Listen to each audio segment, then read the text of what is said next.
In what was arguably one of the greatest weeks in Auburn basketball history at the end of January 2022, it was only capped off by a surprise announcement that Coach Bruce Pearl was going to be extended for his time at Auburn for essentially, quote unquote, a lifetime. Let's talk about the new contract for Coach Bruce Pearl and what it means for Auburn basketball going forward. Welcome to the E2C Network, where the Auburn family speaks. Our content here and on our podcast network may tend to be Auburn sports heavy, but if it's orange and blue, it's what we do. If you're new to the channel, be sure to subscribe so you don't miss any of our content, and thank you to members of our booster club like Chris Smith, who helped produce videos like this. It was about time.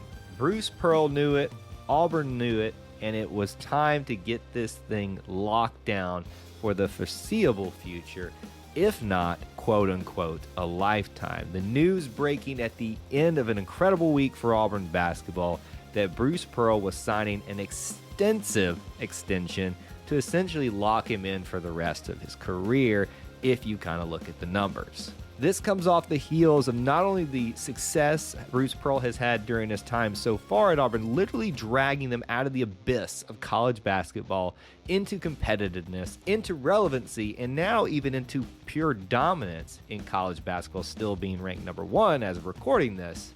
But not just that. The people that now want him to fix their programs, the desire to bring him away from Auburn, is what has driven it to this point.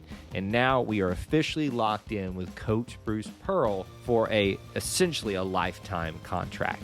If we're going to discuss this news, we need to break it down in a few different ways. I want to start off very briefly by talking about the old stuff. What does contract look like beforehand? Then I want to actually talk about what we know so far about the contract and what it says in it at this point, and then some of the unknown stuff that's going to probably start trickling out. I think those three things are going to help us understand what this is all going to look like, but also what it means for Auburn basketball over the next couple of years with Bruce Pearl. Let's talk about the old stuff first. His old contract extension, which really isn't that old. It was signed back in 2019 after an incredible Final Four run where he really deserved some type of up in his pay, in his incentives, to recognize the accomplishment that he had made for the Auburn Tigers. So in 2009, that extension was increased to the 2023-2024 season. His compensation was $4.05 million per year, no chump change there whatsoever. It was a well-deserving salary, but still kind of left some room for Auburn and Bruce Pearl to figure out if this thing was going to be sustainable and if it wasn't just a flash in the pan.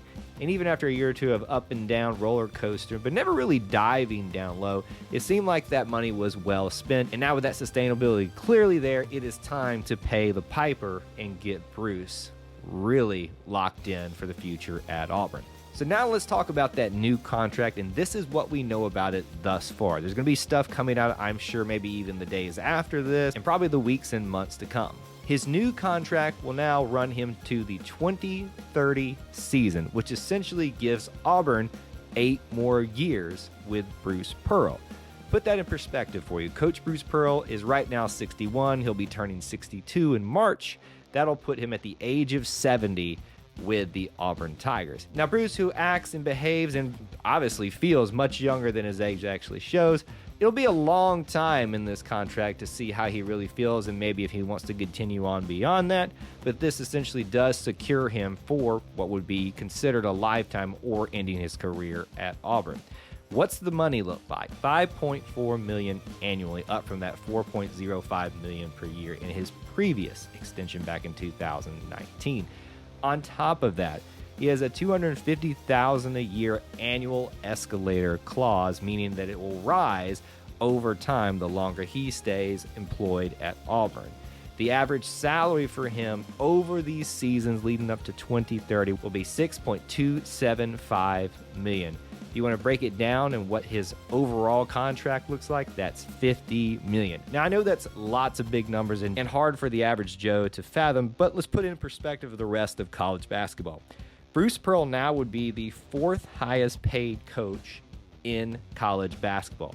The first being Kentucky's John Calipari, Duke's Mike Krzyzewski, and Villanova's Jay Wright. Now remember, Coach K at Duke will be leaving at the end of this particular season, that being the 2021-22 season. So at that point, Bruce Pearl would essentially be the third highest paid coach in college basketball. Bruce was on the record saying that he did not want to be the highest paid in the SEC, much less the highest paid in college basketball. He wanted to reach an agreement that was worthy of what he's done for Auburn, but not going to break the bank, because there's still much to be proven in terms of winning national championships and sustaining the level of success that he has brought Auburn to. Now let's talk about the unknown. And that's the things that people are speculating, talking about, maybe included in this contract or handshake agreements, things that we probably may not be fully privy to or only just get minor details about. The first thing is incentives. This typically comes from most coaches in Division I sports, especially football and basketball. Their incentives are really like for winning an SEC championship or appearing in the national tournament, or even making it to a Sweet 16, Final Four, championship game, what have you, and then on top of that, winning a national championship game.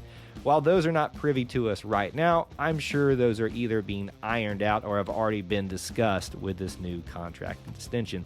The important thing was not to work out those important details, but to secure the salary so that Bruce felt like he was going to be taken care of and that he could stay here at Auburn for the longevity of his career.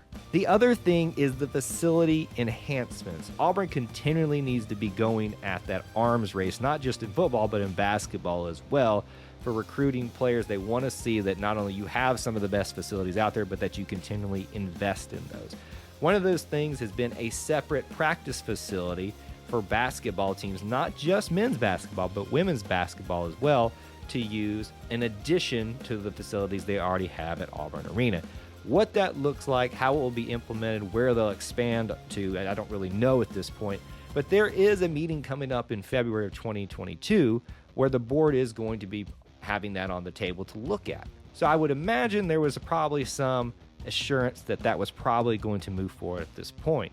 Other things to consider too, Bruce Pearl has also said that he would like to make some sort of enhancements or make things better for the students waiting outside of the game, since the new thing is to camp out outside of the gates even hours before in the freezing cold before big games. While I don't know and don't think that maybe those were included in the discussion or the agreements that were being made, I can imagine that he's already had conversations or even others approach him in terms of donors and boosters that are going to make those things happen for him to keep him satisfied. One of the great things about Bruce is, because everybody would, that you want to get paid for the things that you're doing, especially if you're performing, but he wants all aspects of a program to be taken care of. The facilities, but also the students, the fans that comes to the game, make sure that those are having a great experience and that they want to keep coming back and keep putting butts in the seat to keep selling tickets and keep making money.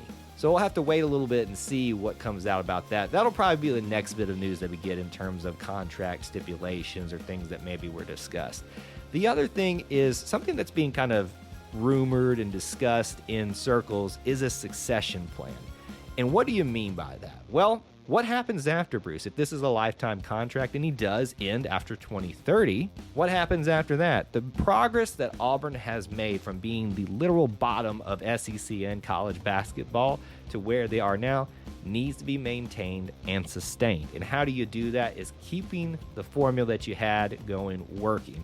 It's easy to do that when you've got two solid options currently on staff that could potentially lead into the next phase of Auburn basketball once Bruce Pearl, hopefully much longer than even 2030, happens. The obvious choice is his son, Stephen Pearl, who makes the most sense simply because it's a family thing, and he has shown the ability to lead this program in several ways, not just being in an interim status, but has also been able to make dividends in recruiting, scouting, things like that.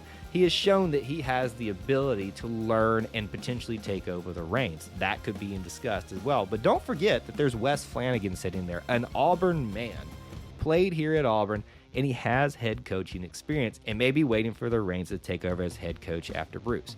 I don't know that I would be happy with either option at this point because I'm a huge fan of stability.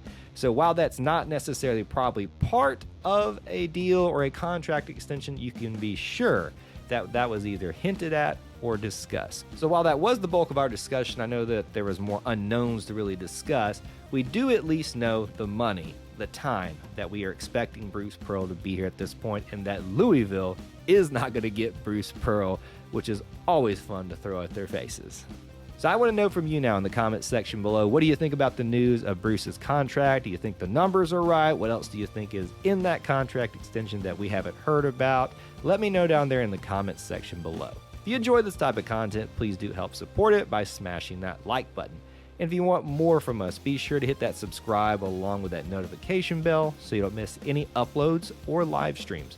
There's ways to help support our content listed in the description, such as becoming a channel member here by hitting that join button, and other things available for you there as well.